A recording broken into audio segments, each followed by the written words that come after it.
আসসালামু আলাইকুম। তোমরা যারা বাংলাদেশ সেনা, নৌ ও বিমান বাহিনীতে কমিশন অফিসার হিসেবে জয়েন করতে চাও, তোমাদের অনেকগুলো কমন কোশ্চেন থাকে, তোমাদের মনে অনেক দ্বিধাদ্বন্দ্ব থাকে। আজকে আমরা সেই সব বিষয় নিয়ে আলোচনা করব। আমি আছি তোমাদের সাথে এক্স অফিসার ক্যাডেট জিহাদ, 90 বিমান কোর্স, বাংলাদেশ আর্মি। আমি Ariyan Abid, ex officer cadet, 91 BML long course, Bangladesh army. Ariyan, কি অবস্থা? আলহামদুলিল্লাহ ভাই, আপনার কি অবস্থা? এই তো আলহামদুলিল্লাহ ভালো। তো একটা ইন্টারেস্টিং বিষয় কি যে বাংলাদেশে যারা বিসিএস দেয়, বিসিএস দিয়ে কিন্তু গ্রামগঞ্জের মানুষজন পর্যন্ত সবাই জানে। সবচেয়ে বেশি মিম হাইপ খায় যখন আপনি বিসিএস নিয়ে মিম বানান। হ্যাঁ, বিসিএস নিয়ে সবাই জানে, কিন্তু আর্মি অফিসার হওয়ার মাধ্যমে যে বাংলাদেশের একজন ফার্স্ট ক্লাস গ্যাজেটেড অফিসার হওয়া যায়, এটা কি সবাই জানে? না, এটা কিন্তু আসলে আমরা ধরেন ঢাকা শহরে যারা থাকি তারা কিছু কিছু জানি বা অনেকেই জানে, কিন্তু আসলে মফস্বল পর্যায়ে যান বা গ্রাম পর্যায়ে যান, সেখানে কিন্তু আসলে মানুষজন তেমন জানে না সত্যি কথা। তা আমাদের গ্রামগঞ্জে দেখা যায় যে আর্মি বলতে তো বুঝে যে মাঠে যাবে, হ্যাঁ, সৈনিক পদের, হ্যাঁ, ফিটনেস দেখবে, লম্বা চড়া হইলে একদম সিলেক্টেড, রাইট? অনেকে তো বলে ঘুষ টুস হয়। যাই হোক, এইসব নিয়ে আমরা ডিসকাস করবো। তো এখন এই যে বিষয়টা, যে ঢাকার কলেজে যারা পড়ে, ঢাকার মধ্যে যারা, এরা কিন্তু মোটামুটি জানে, বাইরে জানে না। মানে কারণ তারা কিন্তু আসলে জানে না যে এইচএসসির পরেরই তাদের এরকম একটা সরকারি অফিসার হওয়ার একটা সুযোগ আছে।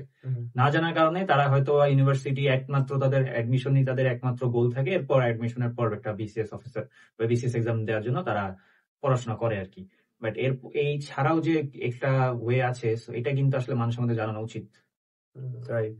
তো বিসিএস যেটা পরীক্ষা, এটার জন্য কিন্তু তোমার গ্রাজুয়েশন করতে হয়, তারপরে দেখা যায় আরো সময় নিয়ে প্রিপারেশন নিতে হয়, তারপর দেখা যায় অনেকের প্রথমবার হয় না, কয়েকবার দিয়ে তারপর হয়, অনেক টাইম, রাইট? জি, এখানে তো মনে করেন যদি হিসাব করেন তাহলে এইচএসসি এর পর সবার আগেই কিন্তু আইএসএসবি এক্সামটা হয়। এইচএসসির পরে হয় একটা, আর হচ্ছে তোমার গ্রাজুয়েশনের পরে হয়। জি জি। তো এইচএসসির পরে যেটা, এটা ট্রেনিং কয় বছর? 3 বছরের। আর শর্ট কোর্সে যেটা গ্রাজুয়েশনের পর, সেটা ট্রেনিং 6 মাস কিংবা 1 বছরের। 6 মাস তো মেবি হচ্ছে মেডিকেল করে হয়, অন্যগুলো 1 বছর হয়, রাইট? আচ্ছা, তো আজকে আমরা একটু এই কিভাবে অফিসার হওয়া যায় আর্মিতে, এইটার প্রসেস নিয়ে আলোচনা করি। অবশ্যই, কি বলো?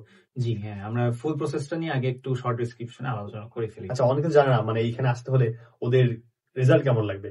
আচ্ছা, আর্মিতে তো সায়েন্স ব্যাকগ্রাউন্ড থেকেই আসতে হয়, তাই না? আর্মিতে সায়েন্স, কমার্স, আর্টস তিনটা থেকে আসা যায়। আচ্ছা, রেজাল্টের ইটা কি ভাই, ভ্যারিয়েবলটা?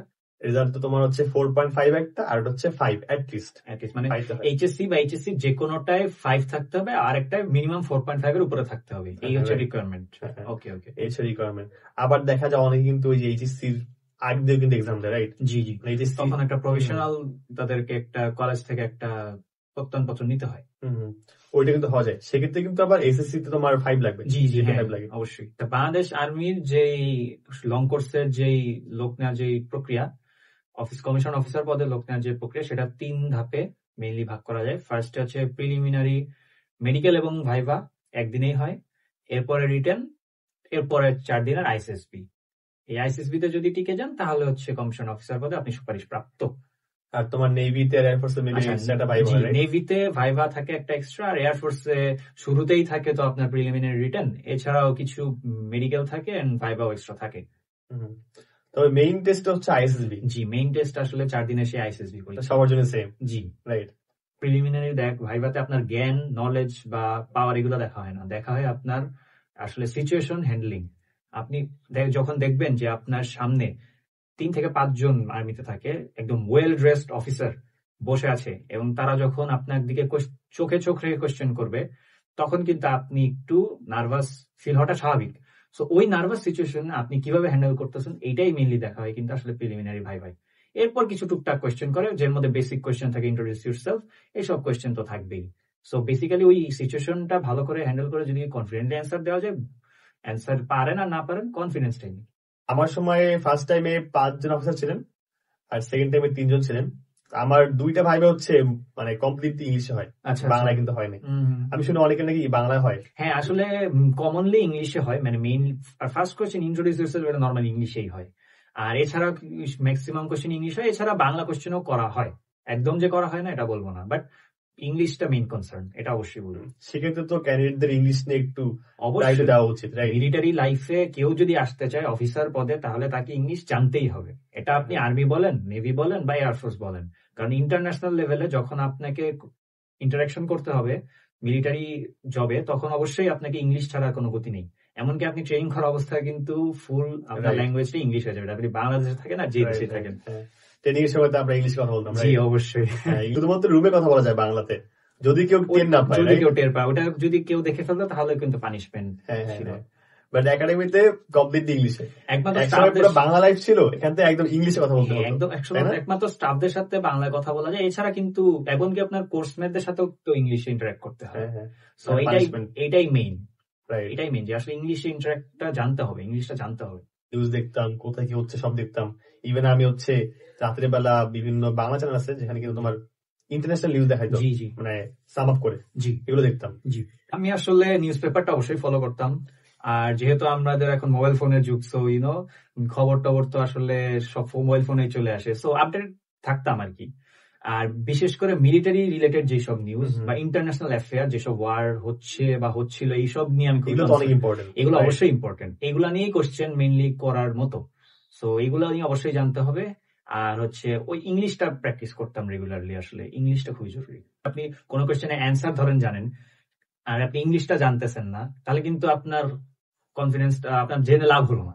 মোস্ট অফ দ্য টাইম কিন্তু তোমার কোশ্চেনটা মানে আমাকে নিয়ে হয়, আমাকে নিয়ে, আমার ফ্যামিলি নিয়ে, আমার দুইবারই কাইন্ড অফ সেমই হয়েছে। জি হ্যাঁ, নিজেকে নিয়ে, এখানে নিজেকে নিয়ে, মানে যে ক্যান্ডিডেট তাকে নিয়ে কোশ্চেন করা হয়। হ্যাঁ, মানে নিজের যে হবিজ বা ফেভারিট সাবজেক্ট, রাইট, বা অন্য যেগুলো কোয়ালিটিস, এইসব নিয়ে বেশি কোশ্চেন করে, রাইট? হ্যাঁ, আমার সেম এক্সপেরিয়েন্স ছিল। হ্যাঁ, কমন। আচ্ছা, এই ভাইভাসে সিলেক্টেড হইলে এরপর রিটেন এর জন্য সিলেক্টেড হয় আর কি।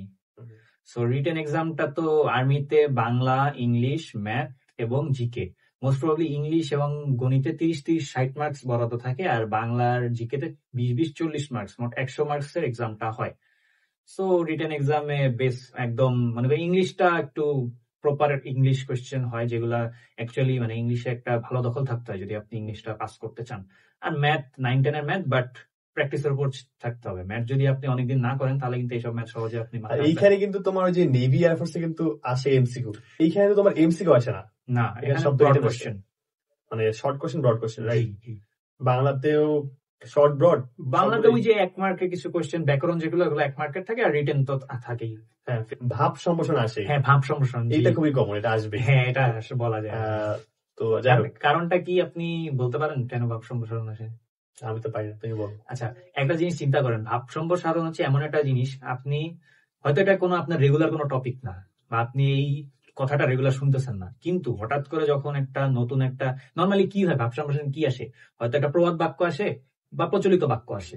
এই টাইপের বাক্য আমরা সাধারণত ভাব বোঝাতে ইউজ করি বা কোনো একটা সিচুয়েশন বোঝাতে ইউজ করি। এটা যখন আপনি দেখবেন আপনার মনের ভিতর কি রিয়াকশন হচ্ছে, ওইটা দেখার জন্য মেইনলি কিন্তু ভাব সম্প্রসারণটা দেওয়া হয়। কারণ অনুচ্ছেদ বা রচনা যাই বলেন, এগুলো কিন্তু একটা সিলেক্টেড টপিক এবং কমন বিষয়, কিন্তু ভাব সম্প্রসারণেই কিন্তু আসলে বোঝা যায় যে সে আসলে ওই কনসেপ্টে বা ওই চিন্তাধারায় কি আসলে বলতে চায়। এই কারণে মেইনলি ভাব সম্প্রসারণটা অ্যাড করা হচ্ছে। যাই হোক, তো আমরা তো এইসব নিয়ে কোর্স আনার প্ল্যান করছি। জি অবশ্যই, আমাদের ইনস্ট্রাক্টর টিম আছে, সবাই মিলে যে প্ল্যানিং করে আমরা তো গাইডলাইন তো দিবই।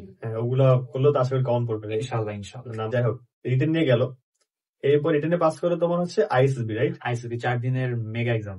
হ্যাঁ, 4 দিন অনেকগুলো টেস্ট হয়। জি, এখানে যে ফিজিক্যালি, মেন্টালি, সাইকোলজিক্যালি জাজ করা হয়, জি রাইট? আচ্ছা, তো আইএসবি গেটে কি লেখা থাকে তোমার মনে আছে? জি, কি লেখা থাকে? Selector of the leaders. আচ্ছা, আর বিএমএ তে maker of the leaders, military leaders, right? G.